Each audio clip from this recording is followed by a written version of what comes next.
Solve the World, Episode 6. Remember, remember.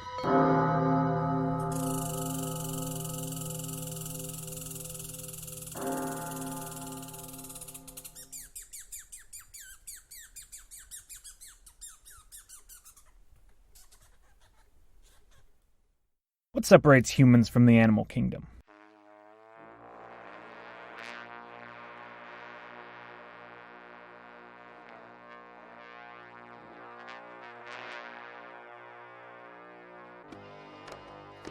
There's a bunch of solutions to that question that aren't actually solutions at all.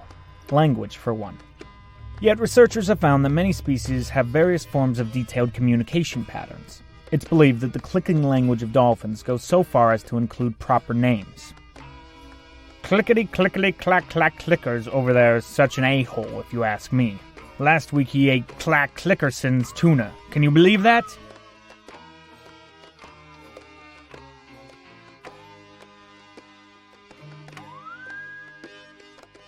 See, there's no singular physical trait that separates us. Apes have opposable thumbs, and rabbits have appendices. Perhaps then the most straightforward answer is to state the obvious. Intelligence. But then, if merely intelligence separates us, that implies that there's a mystical barrier of smarty-pantsness that divides us from them. Does a zygote have such an intelligence yet? Surely not. Therefore, a zygote is not a human, it's an animal. I've met some pretty smart dogs in my day, say, that appear at least as smart as many toddlers I know. Intelligence doesn't work as a litmus test for humanity, because too many humans would fail that test. You'd have to throw a bundle of humanity into the animal realm in order for that to work. And that's racist, and sexist, and ageist, and all the other angry ists that can be imagined.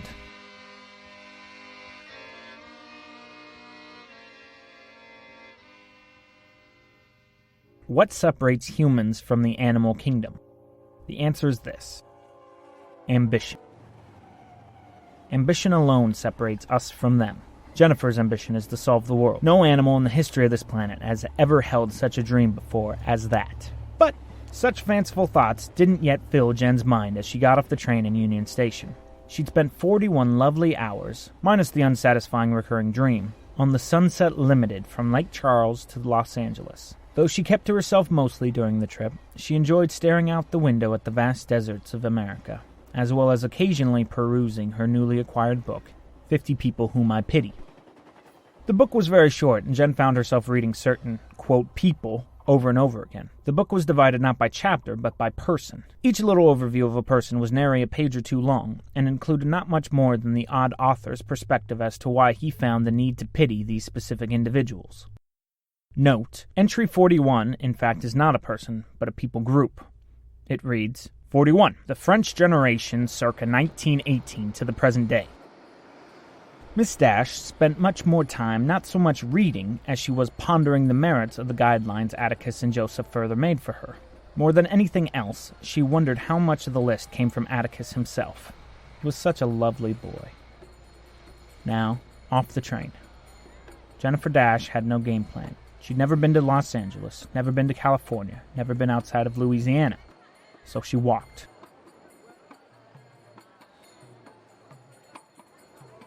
The first thing that was amazingly apparent were the people. People. People everywhere. And things. And shops. And homes. Jenn thought it best to get to the ocean. She assumed once she was there she could find some sort of ship that would take her on. Even in her already naive brain, the plan sounded vague and not less than a little hopeless. Still, she walked. A couple of cutely dressed girls her age walked by. Jenn called out to them. "Excuse me, do y'all know how to get to the ocean?" No thank you?" one of the girls said without looking up from her phone. A bit later, Jenn took a stab again, asking a jogger. He stopped, smiled, and typed some doodads into his smartphone. "Looks like the quickest way is to hop on the 101 to the 110, and then just take the 10 west to Santa Monica." "Oh, okay, thanks." "No problem." The jogger jogged off. Jennifer walked on her never-ending walk.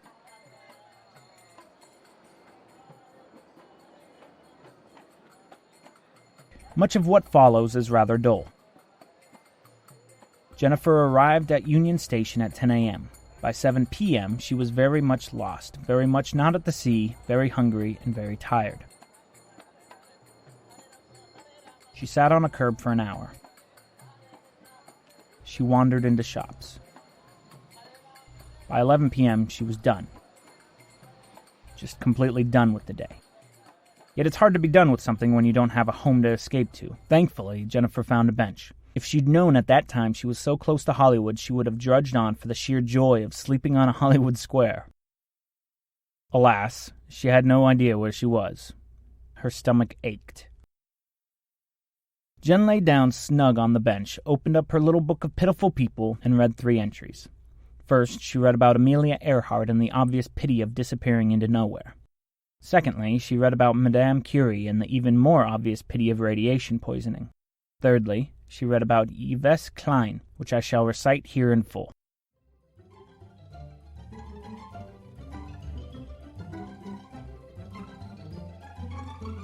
"27. Yves Klein. When I was a child, I closed my eyes real tight-like, focusing all my effort to imagine a new color. Something marvelous, something new. I universally failed. Every single time. My mother told me to pray for new colors in heaven, implying that a theoretical afterlife remained my best shot at seeing the unfathomable. Our buddy here, Yves Klein, is granted the fame for his invention of a color. Before anyone tears out their eyes in utter bemusement or sanctimonious disbelief, I should state more precisely. Yves Klein invented, nay patented, a specific hue of blue. Apparently, he found a way to capture a color vibration very near to that of lapis lazuli. Many refer to it as a sort of ultramarine. Yves called it International Klein Blue, or IKB for short. He slapped this color on nearly everything. Canvases, statues, naked women, etc., etc., etc. If there's one thing I've grown to know about artists, it is that for supposedly being creative, so many of them seem to fancy the tedium of repetition. Thus is the case with Mr. Klein's work. Blue, blue, everywhere, but not a drop to drink. Bah humbug! If one happened to be strolling around Paris in 1958, one might be tempted to venture into an exhibition of Klein's, entitled The Specialization of Sensibility in the Raw Material State into Stabilized Pictorial Sensibility, The Void. Of course, when one is planning such an extravagant discourse on laziness, it is beyond mandatory that a perfunctory, inane, stupidly verbose title be given to said work. More pointedly, unwork. What one found there on that day, in the midst of those 4 walls declaring his craftsmanship, is exactly nothing. Klein took everything out of the exhibit hall except one solemn cabinet. He painted the walls a Boris white. He didn't even use IKB. Nothing. Reportedly, 3,000 souls rushed to the premiere to witness this nothingness in motion. So here belies the unenviable task of discerning what exactly Mr. Yves Klein was attempting in his famed undertakings of patented hues and ceremonious nothings.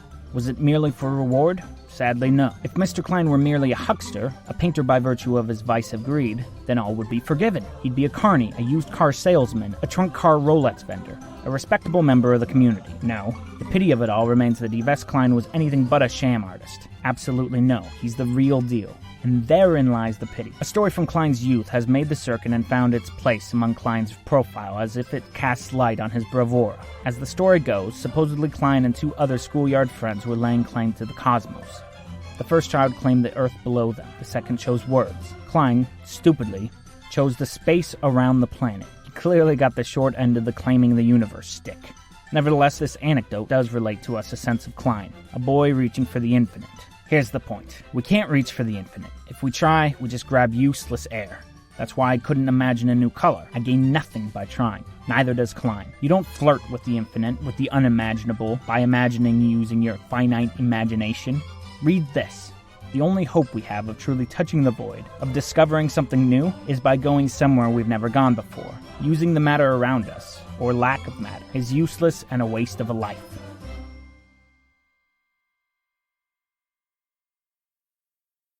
Each chapter of the little book ended with the same mantra, remember, remember. Number 27 was no different. It read, remember, remember. There's nothing new under the sun. Don't lie to yourself and convince yourself otherwise.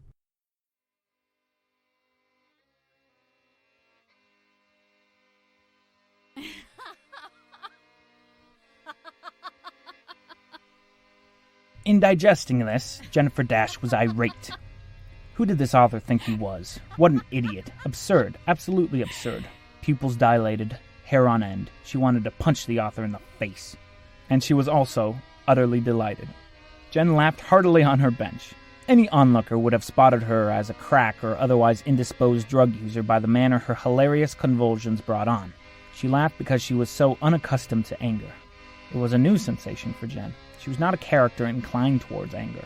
No, in its stead stood hopefulness, presumption of best intent, and empathy. The laugh took Jenn by storm, and with it came all the fondness for life the past day of meanderings had sucked out. She was living. She was here, in California. There were palm trees. Life was everywhere. The world was buzzing, and Jennifer Dash had suddenly entered into it. She was a player now in that great chess game. She was an associate in the coalition that was the biological life force of Los Angeles, California. What a thing. What a thing indeed.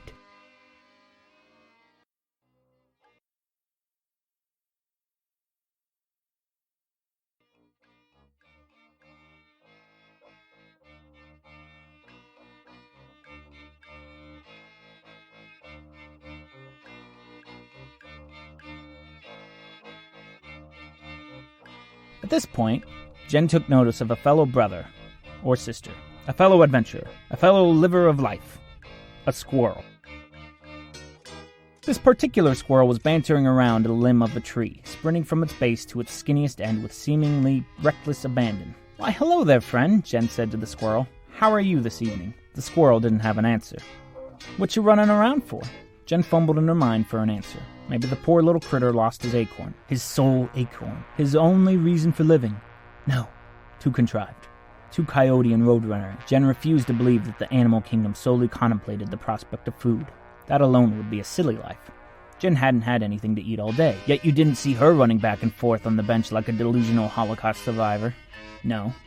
Here she was, smelling the lilies of life and contextualizing for herself what a squirrel's life is about. Surely he could do something similar. Wonder about the moon, perhaps. The stars? No, Jenn devised. His love's run away, off to marry some other squirrel on some other tree from some other squirrel tribe. Squirrels don't care about love.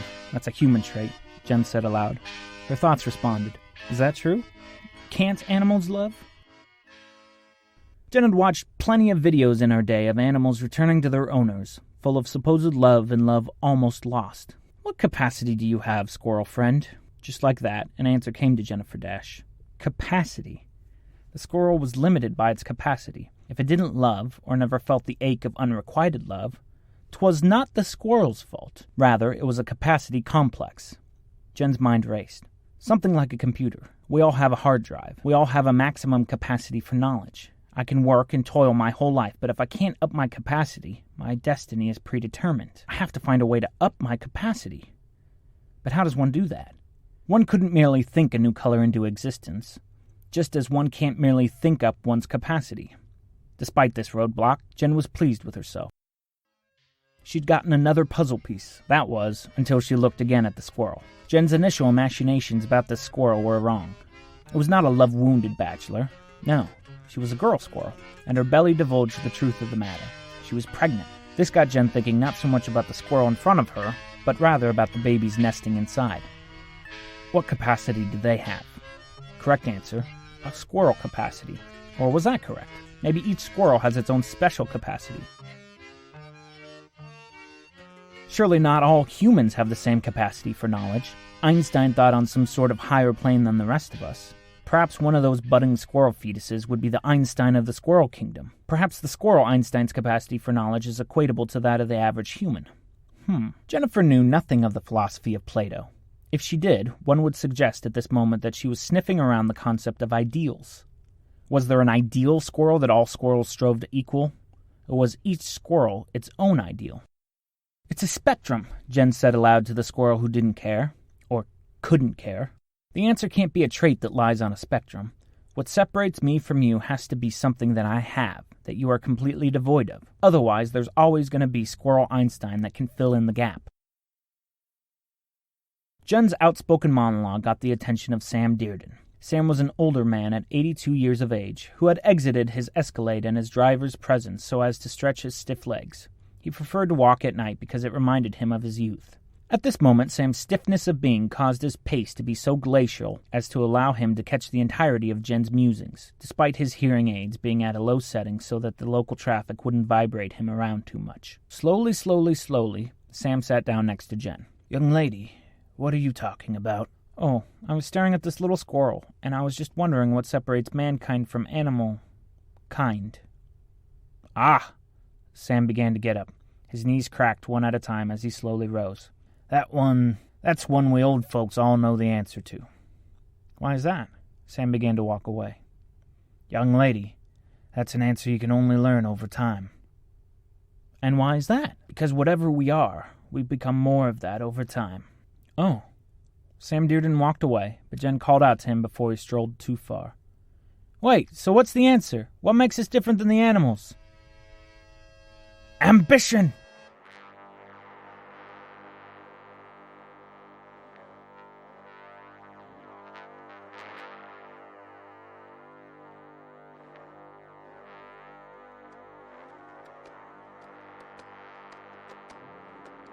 After a while, as Jenn began to fall asleep, she thought on about the old man.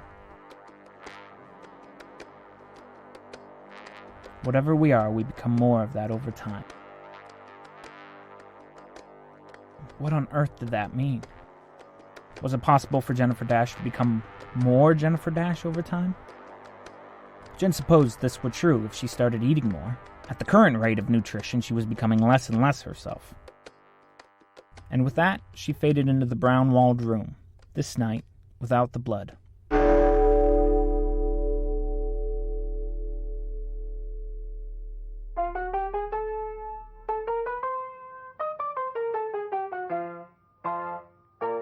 Solve the World is produced by me, Dante Stack. I'd like to thank the many generous artists at freesound.org and freemusicarchive.org, where I found all the music and sound effects for this show. Full attribution for those sound effects and music are located on my website at dantestack.com/solvetheworld under show notes. If you like the show, then please express your support and write a review on iTunes. That's the biggest way anyone can help out the show at this point in the game.